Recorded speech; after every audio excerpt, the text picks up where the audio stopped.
Hello everyone! For today's video po ay mag-share lang po ako ng konting kaalaman tungkol sa pichi-pichi.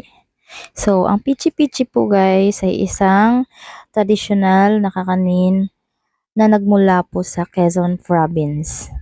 So, ito po ay gawa sa kamoteng kahoy.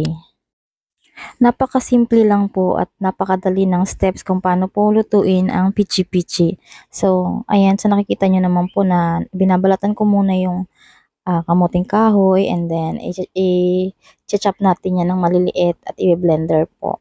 So, napakadali lang po ng pagluluto nito and kailangan lang po ng mahabang pasensya dahil matrabaho po talaga ang paggawa ng pichi-pichi.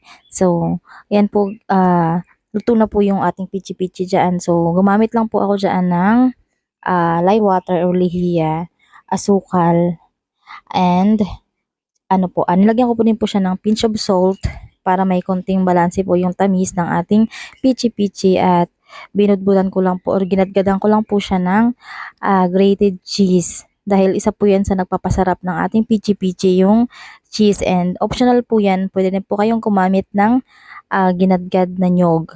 So, yun lamang po and thank you for watching. God bless.